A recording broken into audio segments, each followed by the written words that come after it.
এক রাতের মধ্যে একটি গ্রাম থেকে ২,০০০ বাসিন্দা নিখোঁজ হয়ে যায়। শুধু বাসিন্দা নয়, সাথে কবরের লাশও উধাও। আঞ্জিকুনি গ্রামে ছড়িয়ে আছে নানা কিংবদন্তি এবং ভয়ের গল্প, যা আজও অনুসন্ধানকারীকে আকৃষ্ট করে। কেন হারিয়ে গেল আঞ্জিকুনি? চলুন জেনে নিই এই ভিডিওটির মাধ্যমে।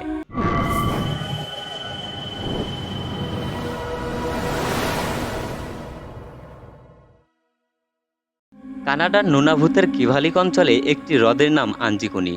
হ্রদটির খ্যাতি মিষ্টি জলের মাছের জন্য। মাছ ধরা পৃথিবীর আদিম পেশাগুলির মধ্যে অন্যতম। এমন লেকের পাশে যে জেলেদের গ্রাম গড়ে উঠবে সেটাই স্বাভাবিক। এস্কিমোদের ইনুইট গোষ্ঠীর একদল লোক মাছ ধরার জন্যই আঞ্জিকুনি লেকের পাশে এসে বসবাস শুরু করে। তারপর ধীরে ধীরে সেখানে আরও লোকের আনাগোনা শুরু হয়। একদিন আঞ্জিকুনি লেকের পাশে প্রায় ২-২,৫০০ লোকের একটি গ্রাম গড়ে ওঠে। আঞ্জিকুনি হ্রদের নামেই গ্রামটির নাম হয় আঞ্জিকুনি গ্রাম। মিষ্টি জলের হ্রদ থেকে মাছ ধরা আর সেই মাছ দিয়ে তৈরি করা উপাদেয় ভোজন, সঙ্গে মাতাল করা চোলাই মদের উষ্ণ পানীয় ছিল ইনুইটদের খুব প্রিয়। ইনুইটরা ছিল অতিথি বৎসল। তাদের আতিথেয়তায় এই এলাকায় দূর থেকেও অনেক মানুষের আনাগোনা ছিল। এখানে ক্ষুধার্ত শিকারীরাও রাতের আধারে আসত। এইভাবে আশেপাশের ২-৪ অঞ্চলে গ্রামটি পরিচিত হয়ে ওঠে। আসল পরিচয় অবসর, বিনোদন আর আড্ডা কোলাহলের এক নৈসর্গিক স্থান হিসেবে। এক কানাডিয়ান শিকারী জো লেবল মদ্যপানের উদ্দেশ্যেই কয়েকবার আঞ্জিকুনি গ্রামে এসেছিলেন। এই আসা যাওয়ার গুটিকতক পরিবারের সঙ্গে তার সখ্যতাও গড়ে উঠেছিল। ১৯৩০ সালের নভেম্বর মাসে প্রচণ্ড শীতের এক জ্যোৎস্নাস্নাত রাতে এই কানাডিয়ান শিকারী কাঠতোলাই পানের উদ্দেশ্যে এবং অনেকদিন পর সরল সহজ মানুষগুলির সঙ্গে মদ্যপান এবং জমিয়ে আড্ডা দিতেই শীতের হিমশীতল হাওয়া উপেক্ষা করে আঞ্জিকুনি গ্রামে এসে হাজির হলেন। কিন্তু আঞ্জিকুনি পৌঁছে তিনি এক অদ্ভুত নীরবতা অনুভব করলেন।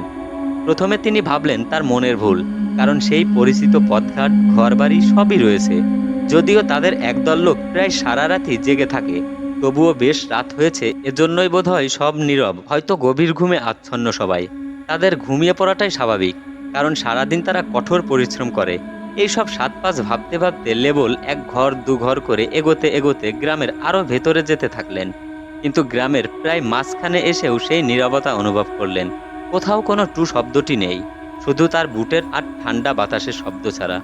এরপর তিনি পরিচিতদের ঘরের দিকে এগিয়ে গিয়ে জোর গলায় তাদের নাম ধরে ডাকতে লাগলেন, কিন্তু কেউ তার ডাকে সাড়া দিয়ে বেরিয়ে এলো না। তিনি দুই একটি ঘরের দরজার কপাটে ঠক ঠক করে শব্দ করলেন, ধাক্কা দিলেন, দেখলেন দরজা ভেতর থেকে খোলা।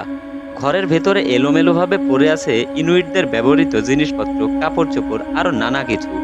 তার চোখে পড়ল উনুনে অর্ধসিদ্ধ খাবারের পাত্র। তখনই তিনি ভাবলেন এই ঘরের লোকজন হয়তো কোথাও গিয়েছে, তাই অন্য আরেকটি ঘরের দিকে পা বাড়ালেন। কিন্তু না, সেখানেও একই ঘটনা। এবার তিনি বুঝলেন নিশ্চয় কিছু একটা গন্ডগোল হয়েছে, নইলে কোথাও সবাই মিলে যদি গিয়েও থাকে, তবে ঘর বাড়ির জিনিসপত্র এভাবে অগোছালো করে ফেলে চলে যাওয়ার কথা নয়। আর যদি তারা কোথাও যায়, তবে তো অন্তত পায়ের ছাপ রেখে যাবে। কিন্তু আশ্চর্যের বিষয়, নিজের বুটের ছাড়া আর একটি পায়ের ছাপ তিনি কোথাও দেখতে পেলেন না। তৎক্ষণাৎ তিনি পার্শ্ববর্তী টেলিগ্রাম অফিসে গিয়ে পার্বত্য পুলিশ বাহিনীকে ফোন করলেন। পুলিশ দ্রুত গ্রামটিতে পৌঁছে তন্ন তন্ন তল্লাশি করেও কোনো জনমানবের চিহ্ন খুঁজে পায় না। বরং যা পাওয়া গেল তা রীতিমতো রক্তহীন করার মতো ব্যাপার। তারা লক্ষ্য করলেন গ্রামের কবরস্থানের প্রায় সবগুলি কবর ফাঁকা, কেউ যেন লাশ তুলে নিয়ে গিয়েছে। গ্রামের অদূরে তারা 7টি স্লেজ কুকুরের আর্তনাদ শুনতে গিয়ে দেখেন গ্রামবাসীদের 7টি পোষা স্লেজ কুকুরের অর্ধমৃত নিথর দেহ। কুকুরগুলোকে দেখে মনে হচ্ছে ভয়ঙ্কর কিছুর সঙ্গে প্রাণ লড়াই করেছে তারা। সেদিন পুলিশ ও গোয়েন্দা সংস্থার সদস্যরা এখানকার ঘটনার কোনো কিছুই আঁচ করতে পারেনি। আশপাশের গ্রামবাসীও জানে না ঠিক কি হয়েছে আঞ্জিকুনিদের সঙ্গে। আজ অবধি আঞ্জিকুনিদের সেই নিখোঁজ রহস্যের কোনো সমাধান হয়নি। জানা যায়নি রহস্যে আবৃত এই জল্পনা কল্পনার পেছনে ঘটনা তদন্ত করেও এর কোনো কুল কিনারা করতে পারেনি কেউ। তবে ধারণা করা হয় কোনো অতি প্রাকৃতিক ঘটনার সাক্ষী হয়েছিল তারা, যার রহস্য আজও অজানা, হয়তো অজানাই হয়ে থাকবে চিরদিন, কারণ এর সঠিক কারণ জানা যায়নি। স্থানীয় লোকেরা বিশ্বাস করেন যে এটি একটি অভিশাপ বা অদ্ভুত শক্তির ফল। কিছু গবেষক এই ইতিহাসবিদ এই ঘটনার নানা ব্যাখ্যা দেওয়ার চেষ্টা করেন, তবে আজও এর সঠিক ব্যাখ্যা পাওয়া যায়নি। এ রহস্য আজও মানুষের কৌতূহল জাগায়।